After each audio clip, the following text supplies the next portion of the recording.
morning. Welcome to the Judy and Bill Show, commonly known as Viewpoint, that vaunted talk show. Everybody in the county just hangs on every word that Judy and Bill and their guests have to say. Well, at least 3 or 4 of you do. So, well, it's expanded by double then. I thought there were only 2. Exponentially, we've expanded to 4 listeners.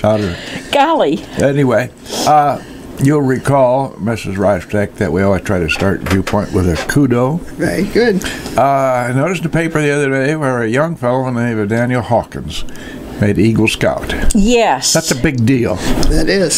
So congratulations to young Daniel Hawkins.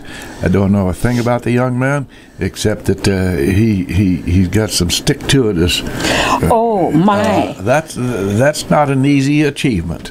And it shouldn't be in today's society or any time. But I remember I didn't make Eagle Scout. Maybe it was only a tenderfoot. But I remember being, as a kid, in scouting, being in all those kids that made Eagle Scout. And so, congratulations to young Mr. Hawkins. We have, did you let the cat out all right? Yes, I'm right on the cat. That's why I have this job, you see. I'm by the door, so I can let the cat in. Hidden right up here on Lazy Row, 2250 Golden Time Road, Jim's Cat House. Yes, Jim's Cat House. He has many fewer cats, however, than he has had. Why don't we get on to serious business, because Mrs. Reifsteck has a serious thing that she wants to engage in a little conversation with and hopefully get a little support for. Really very important. So go right ahead. You do this so well. Oh, careful. This is our friend, Toni Reifsteck, and she is probably one of the busier people I know. Don't go there. For sure. I thought your house blessing last Sunday was very nice. It was such a delightful day. I blew a signal on that. That was very nice, and of course that's the habitat board that she's been on for a few months now, isn't it? Yeah, it's totaling up there. Totaling up there. Yeah. And she's also an organizer for the Relay for Life, and I'm sure that needs not much explanation. I think everybody knows what the Relay for Life is. There might be one or two, Judith. There might be one or two out there. So probably we ought to start with exactly and define Relay for Life for those folks who are hiding under the cabbage patch. Oh, okay. But I think we'll just defer to Toni.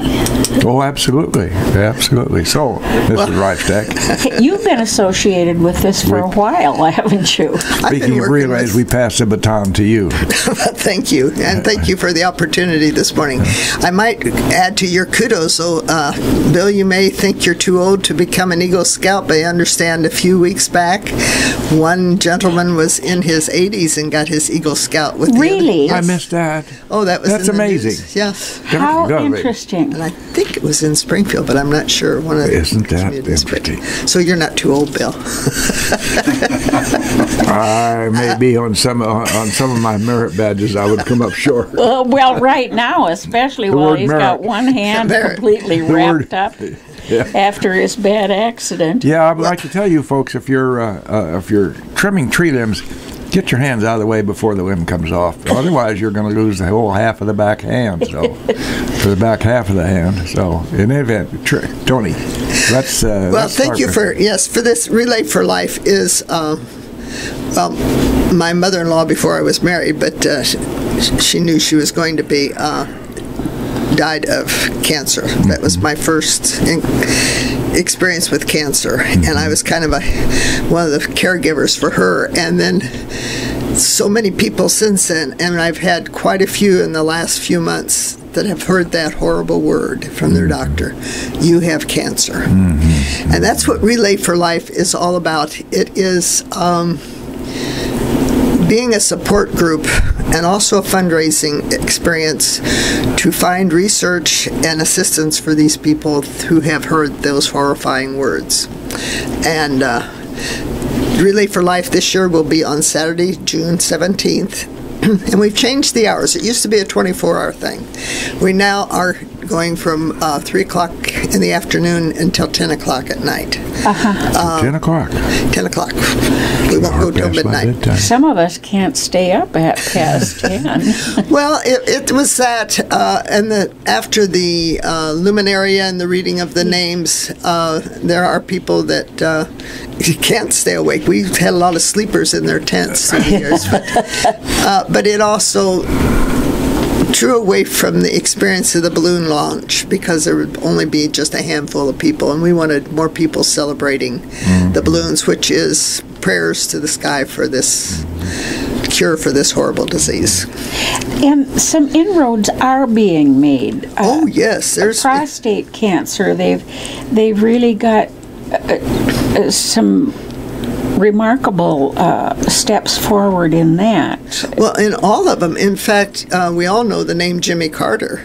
Oh. And the fact that he had brain cancer and now is right now cancer-free. I mean, that is... Can you believe it? Yeah, you can't, because there are so many cancers that are untouchable. Pancreatic, and used to be breast cancer was. Well, now there's new inroads on that. Yes. You pancreatic Jimmy is still Carter, a pain. a fellow who I thought was just kind of a lackluster president. But I'll tell you one thing about that gentleman. When he went off to the pastures after his term, he and Rosalind put their minds to doing service in the community, particularly with this habitat thing. Right.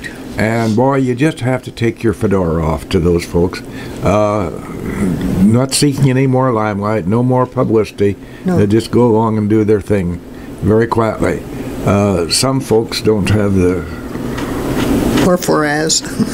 Anyway, I'll go ahead. We'll miss this. Bill has a little prejudice thing going here. Me too. Well, seriously, it's like my dear friend Jack Bushel. God love him. He used to argue that Harry Truman was a great president. I saw Jack. He's a lousy president. Well, it turned out, now that I'm almost 94, my friend Jack Bush was right, and I wish you were here with me today so I could tell him he was right. Oh, he heard you. Yeah, well, I hope so. Anyway, to business more seriously, tell us the modus operandi for this Relay for Life. I'm a little bit ambiguous in my mind as to how it starts and how the day goes. Okay, well, to go right back to the history of it, it started in 1998, and that was when the Mary Ellen Martin and a guy talked to Marilyn Armbrust and Judy All, you know those two names. Yeah. And they decided to start a chapter here. And Mary Ellen is still involved in it. Well, she's vitally involved in it because she's a survivor. She is a survivor. And she... and a Sprite one at that, by golly.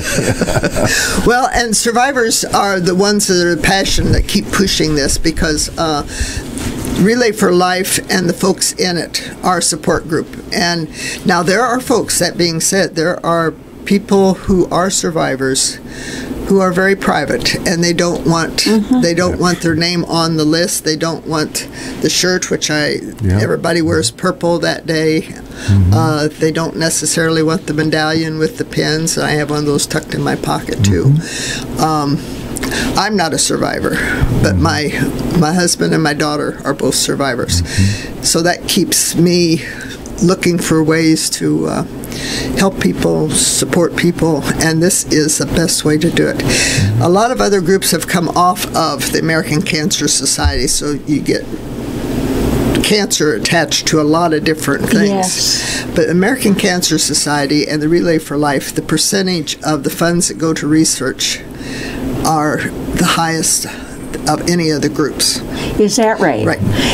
We had a paper one time, remember, Bill? Yes. That listed yes. all kinds of organizations that solicit funds, and some of them, by the time they'd paid the overhead, they had 10% left for research, you know? It was, and ours is in the 80s. Well, you hate to see a lot of wonderful. administrative expense, you know. Sometimes people use that as a cushion for their pocketbook. Right, administrative and your promotional stuff, all the mailings and the flyers and the da-da-da-das.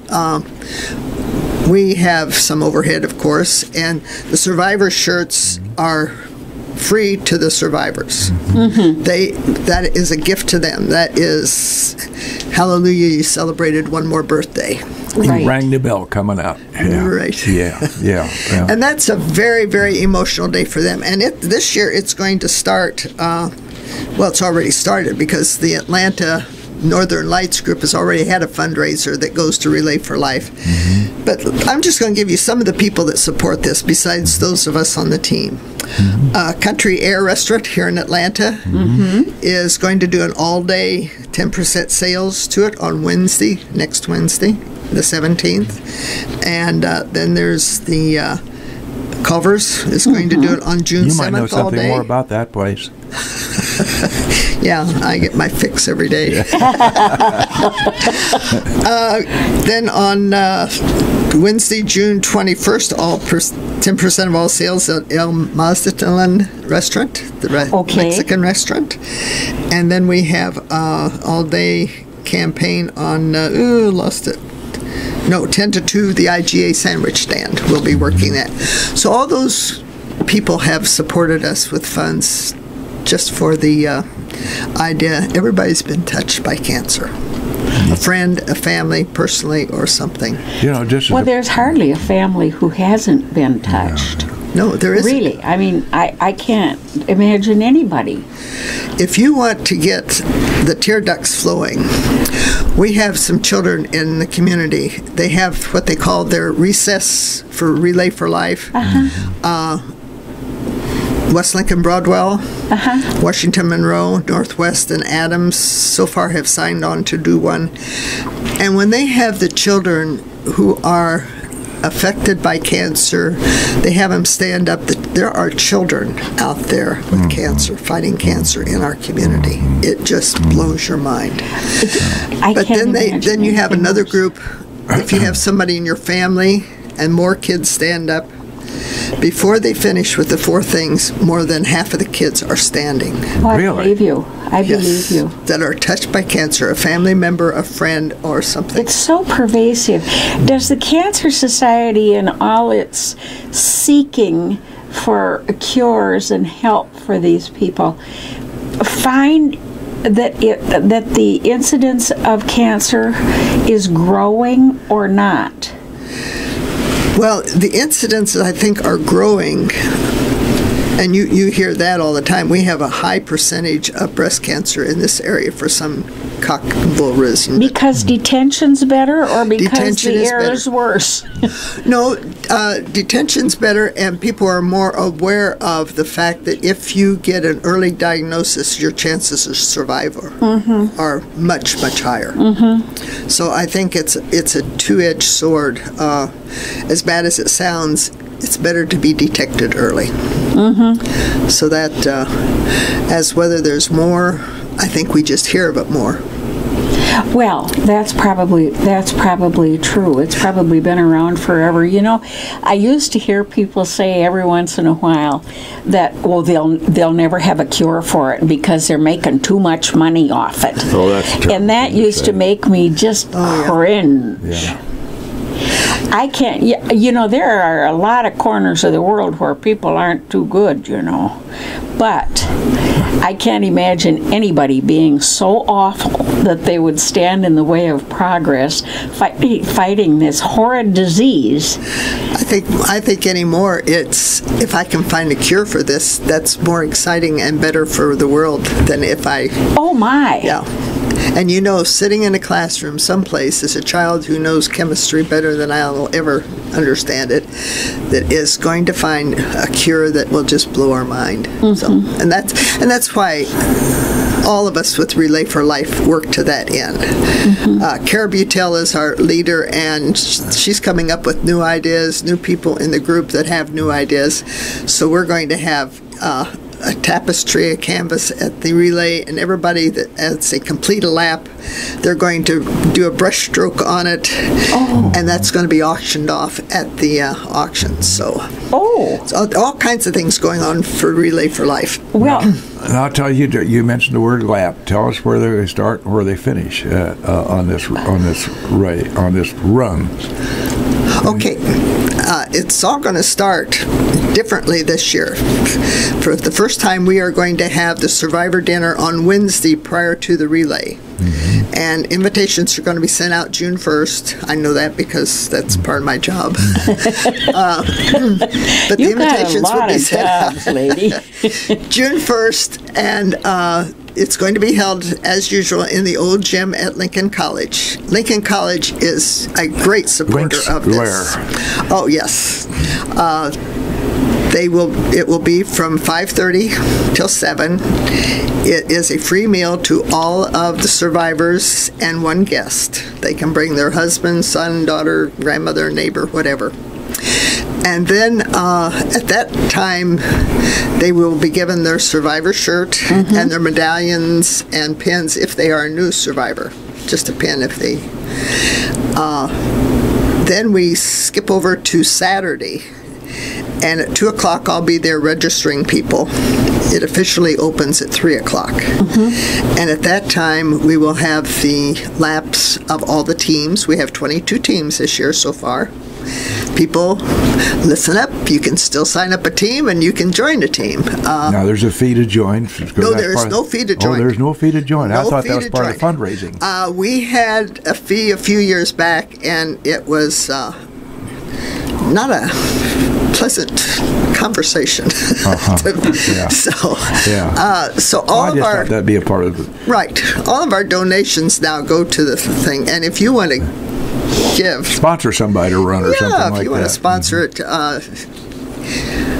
But that starts at 3 o'clock, and then at 4 o'clock will be the official relay around the track, and it will begin with our honorary chairs.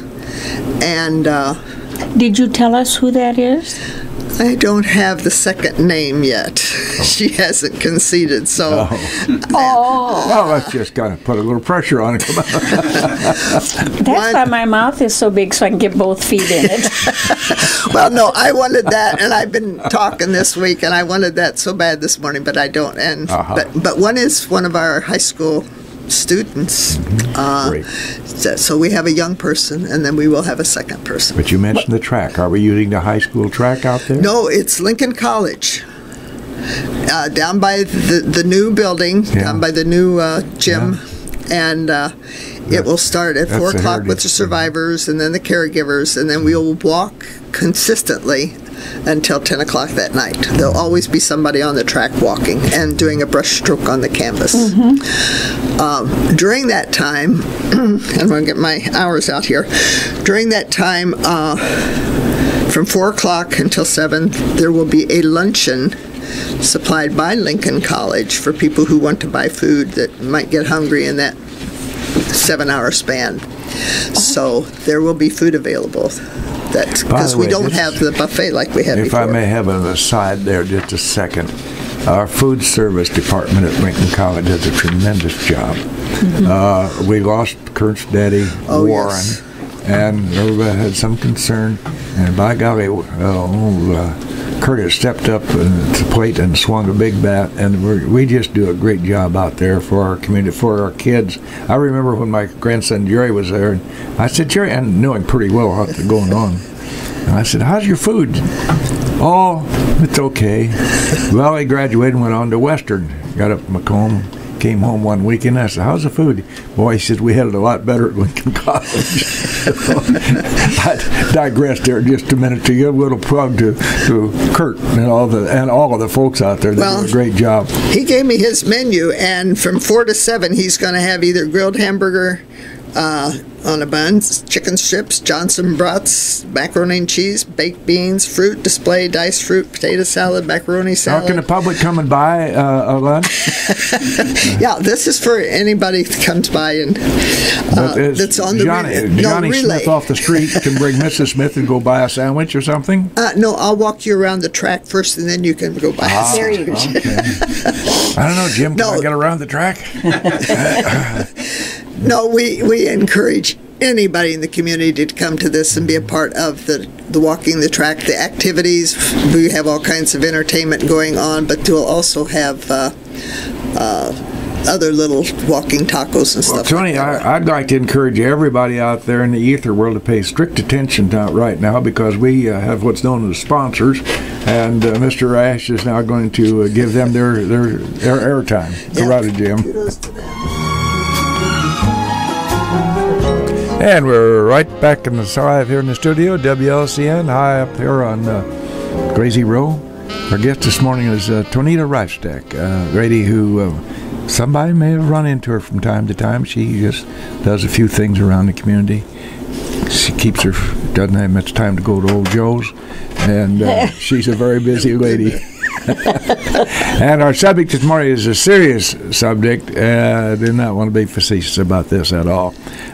Toni's vitally involved in Relay for Life, a subject about which we should all know a little bit more. We know it has to do with cancer, in its many, many vicious forms, and we have a little fundraiser here. So let's establish the date once again here, Mrs. Reifsteck, and let's take it from the top, as they say in showbiz. Okay. Well, the event itself is on Saturday, June 17th, from 3 o'clock in the afternoon. Registration begins at 2, but 3 o'clock the events start until 10 o'clock that night when we do the balloon launch. The highlight of that from the very beginning, but the big highlight is at 9 o'clock we light the luminaria, and in total silence we have what we call hush angels that walk around the tracks, so that we know to keep it a moment of silence when all the names are read. And that is very emotional. Yeah, understandable. But luminaria are a way that anybody can support it, even if they're not there. Many times this is why people come, because a luminaria is purchasing a bag for $10 for each person that you want a bag for. And that has a candle lit in it at 9 o'clock, and the track is lined with these, and they're alphabetically for the most part. Bill Post breaks his neck with all of his helpers to get them bags inserted so that they are alphabetically around the track. And it's a very, very solemn and something that would be well for the community to attend, to be a part of. It just doesn't have to be folks who are vitally involved in Relay for Life. It's the officials. No. This is a community event, and the purpose, of course, obviously, is to make us all more aware of what's going on in this cancer world. Well, we even have people from out of the community who have family members who lived here who have passed away or who are fighting the cancer. The luminaria are not just in memory of people. Right. They are in honor of doctors, nurses, hospice, mother, sister, brother, neighbor, friend, who are still fighting the battle. It sure should be too hard, Toni, for somebody to dream up a name that they'd like to honor. For instance, Judith just said she'd like to honor Joyce Kinsey. Right. Lord knows that'd be appropriate. Right. A lot of folks out here in the Westernership would in the Etherland could come up with a person, maybe in most cases several, if not many, and for $10 honor them. That'd be pretty neat to have a big turnout there. I always remember Jean McHugh, because Jean McHugh, until she contracted cancer, she drove people to their therapy appointments or treatments. And we have a lot of people in this community who drive people to the unsung heroes of Relay for Life, and for people that just go and sit with them during treatments. And that list, I could never probably get all the names because there are so many. So, like I said, it's a support group, and it's a group that Joyce will never be forgotten. Jean will never be forgotten. Our loved ones will never be forgotten. Because they left a lasting imprint. Yes, on their devotion to the community and the things that they did for the community. Well, we have families who have had horrendous list of names in their family that have succumbed to this horrible disease. I mean, mothers, fathers, brothers, sisters, now their children, even their grandchildren. It is just going down through the generations. It's just... What does research tell you about that? Is there a gene that presents you with a weakness for this? I understand everybody has a gene for cancer and also Parkinson's and epilepsy. It's there. It's just when it gets activated. It's latent until triggered. something triggers it. Something triggers. In you, it might be one thing, and me another. Now, my husband's side of the family, Wallace's grandmother, mother, had a brother, had a sister-in-law, had a sister. I had both sisters had cancer. My side, I am very, very fortunate. Wallace had it, and Elaine is a survivor. But, and I pray that's research keeps the rest of us. Toni, we were talking about the teams. What constitutes a team? We have 22 teams. They each have some exciting title, and the team is people that sign up to work on that, and they put signs in their yard. We have yard signs, and you can get them off of my front porch if you don't have access any other way. I got them on my, and they also just go out and either find sponsors. They get other people involved in it by coming to the relay. They talk to other survivors, whether they're now on the list or not, and give them to me. I flag them accordingly, and that's how we get the invitations out to everything. But they also come up with ideas and work on the entertainment for that day. They work on decorating the gym for their survivors. They're always a go-to person for the event schedule. So Bill Post is one who would welcome anybody calling him, and his number is 732-7564 for Luminaria. He is already making bags. He has a box full of bags all ready to go already. So Another one of our quiet workers who does things. Bill is so passionate, and Bill is not a survivor. A lot of the people on the team, but his family, he has it. I know. Pardon? Yeah, he has it in his family. I know. Oh yes, oh yes, very definitely. His sister Donna was, but and then you can still sign on to a team, and you can call Carolyn Motley, and hers is 732-8032. And General Tell's not dead. You got the numbers right here. Hello, operator. I want to talk to Jim I play Ash. a game with numbers. Zip codes and telephone numbers are my Well, I keeps my brain. blame those things for my lack of memory, because my Rolodex in my head is so full of phone numbers that it's hard to fit anything else in there. Well, now you have 22 teams at this point. Now, how many in a team?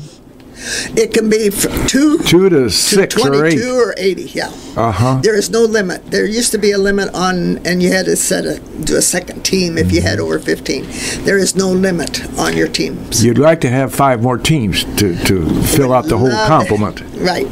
And how would Jim Ash and I form a team? Call Carolyn Motley. And she take us out to dinner? I mean, the two of you, there's a team. Get yourself a name, and then start getting people to join your team or go out and solicit funds. Judy and I and Jim's Follies. Yeah. Well, and then, of course, team members all get a shirt. They're not purple. No. The purple always is a survivor color. Yeah, the only shirt that T-shirts other than golf shirts from Lincoln College, the only T-shirts that I'm interested in wearing is the honor flight shirt. Yeah, that's a nice shirt. I wear that too. with great pride. Yeah, and so does every other veteran who's been on that flight. Well, our shirts have sponsors listed on the backs of them, so the deadline for that has come and gone because you have to get them printed. We have to get the shirts printed. Yes. So they'll be getting their shirts the night of the survivor dinner also. The genesis of it here in Logan, Mary Ellen and 2 others got together, and they've kind of kicked off the Relay for Life organization here in Logan County. And Marilyn Armbrust. Marilyn Armbrust was in the beginning. She and Judy All was what helped them get it involved in the community. But Chris Hansen was on with Mary Ellen in the beginning, and that's because he belonged to a relay in another community. I see. But then he dropped out that, and then Mary Ellen joined up with, I can see her, Kathy Blom. Oh, yeah. Sure. And they did it for 6 years. Oh, they did. They were the captains for 6 years. And then John and Frankie Gazzardo did it for 3 or 4 years. And it's been at different sites. The first site was held in, wait a minute, I had that all down here so I would know. At the Rec Center. And that was done until 2002. Started in 1998. 2002 is still at the Rec Center. 2003 it went to the Laughlin Center at LCC. And then it left there 2004 and 5. It was in Scully Park. One of those years, and I don't remember which one, I slept in the rain. I mean, it was the wettest one we'd ever had. Then we went back to the high school, and Lincoln College has had it now the last 3 or 4 years since the center was built. And it is a great. They also allow us to put the thermometer on Keokuk Street across from the main campus. That keeps tabs on how the donations are coming in. So they allow us to use that. Donations can be accepted through August 31st. It counts for the 2016 campaign. Do you set a goal? Oh, yes, we have a goal. Our goal this year is 27 teams. Bill said something about starting another one. That would be great. We would love that. But our goal this year is 62,500. That's gross. And we want 27 teams. We got 22. We're getting close. And we want participants 265, of which 175 would be survivors. You know, but I have a list of survivors that is 10 times that amount. Is that right? I have 12 and a half pages of names. I believe you. Yeah. That's not hard to believe at all. No, it's unbelievable how many people, and that's just the ones I know. So you can and you go down there and say, "Oh, I didn't know that." You go down the list, you had no cognizance of what. You know, charitable giving is a difficult decision to make for so many people, right? Because there are so many charities that are worthwhile and deserve support, but we all can't do it for everybody. No. So we have to somewhere along pick our line and make a choice. And, for instance, the Wounded Warriors is one of my favorites because of, well, just because. And certainly, Relay for Life should be a favorite because, just because. So, at some point in time, all of us who like to help others just have to make a selection and do what we can.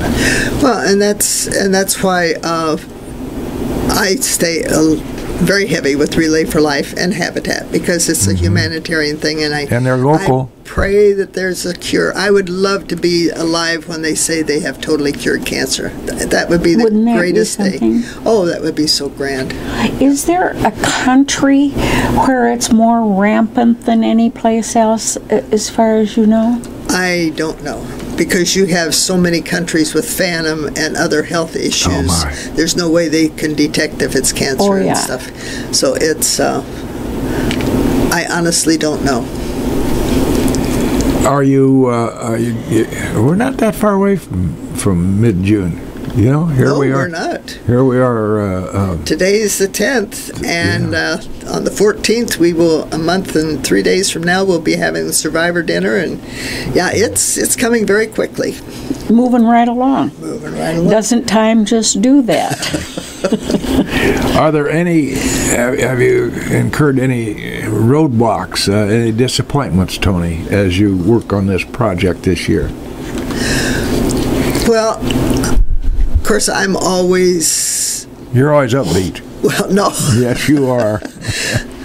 I always think there is someone out there that is struggling with this by themselves and don't realize that even if we do our support system, we don't blab your name all over. We will support you, and you're welcome to come and call, or there's somebody that will take you. There's WIG programs, there's transportation programs, there's many times you'd be surprised how many people want their shirt just because they can touch it and feel the support. Interesting. And their medallion is, and their pin. Sometimes they don't even want the shirt, they just want their medallion, which is, they hang around their neck. Some of them have so many pins on their medallion. We have 38-year survivors. Is that right? And it's, the medallion hangs around their neck. Oh, okay. And then every year they get a survivor pin to put on it. To put on it. And and unless you're in that category, you really simply cannot fathom the depth or the meaning of those medallions. Right. You've had to walk in those shoes, and those of us who are lucky enough not to have that size shoe can never appreciate what that means. It is. And I know from veterans, the Purple Heart is one of the most treasured things. A veteran, I had relatives that had Purple Hearts. This is their Purple Heart. This is their survivor. That's right. And it means more to them than many of them. On their final day, Ethel Buchanan, bless her sweetheart, has been a supporter. In fact, the Hope sign that was in her garage for years and years, it would fill that wall over there, will lay on the turf again this year. We got it out of her garage. The metal fell apart, but we lay it on the lawn, and it is a very, very powerful sight to see lit up. The people who are survivors, is hope a big part of their survival? Hope is their lifeline, yes. As it is in anything, you know. Hope for tomorrow when you've had any kind of a health crisis or any kind of an emotional crisis. Hope for tomorrow is celebrate one more birthday. Now they don't care that it's 25 or 59 or 72. It's one more birthday. Well, it's get to be a big deal for me. and thank God I do not have any serious problem. You know, a lot of people, many I'm sure, who are victims of this disease are pretty private people, and they they wear this mantle, as difficult and as heavy as it is, in privacy. They do. And you sure have to doff your hat to them. But that's their makeup. They don't want it talked about. Yeah, I have a little chamber here that has a lot of those secret ones tucked away. I have my little purple Care Bear that's he's my survivor bear, and I call him my prayer bear, and those are the ones that they're holding it within themselves, and I will never divulge their name. Well, no, that's their secret. That's Well, in summing up, give us the dates again, and we're going to encourage the public to come out and do more than stand there and gawk. Put something on the bar beside your elbow, which is an old Western expression. It means don't stand there and drink on everybody all day. Buy something once in a while. Well, and there are things to do that day. Again, the Survivor Dinner is Wednesday, June 14th, from 5 to 5:30 to 7 in the old gym at Lincoln College. If you don't get an invitation and you're a survivor, call me and I'll see that your shirt is there. Then the relay starts 2 o'clock registration and 3 o'clock to 10 o'clock on Saturday the 17th. And during that time we'll have the laps. We also have a silent auction, a live auction. We have all kinds of vendors, and just there's always something to do. There will be a tent this year for the general public to be out of the sun. I realized too many people came and had to leave. Or wind and rain, as the case may be. Oh, yes. Well, if it is a horrible rain day, it will be inside at Lincoln College. So we do have that option. That's a backup. As a backup. They have been most generous. So yeah, don't get me talking about that because I may run into 9:30 June and then we will 17th. be over time. Toni Reifsteck, we appreciate very much your being with us and talking about a very, very serious subject, Relay for Life. Judith K., I would submit to you that my closing quote would exemplify the lady who we have as our guest this morning. This was a quote from Mr. Gandhi, Mahatma Gandhi, that would be, a man who served a fellow man throughout his entire life. And he said that this is about the most basic way to put it. The best way to find yourself is to lose yourself in the service of others. Thank you, Toni. Thank you.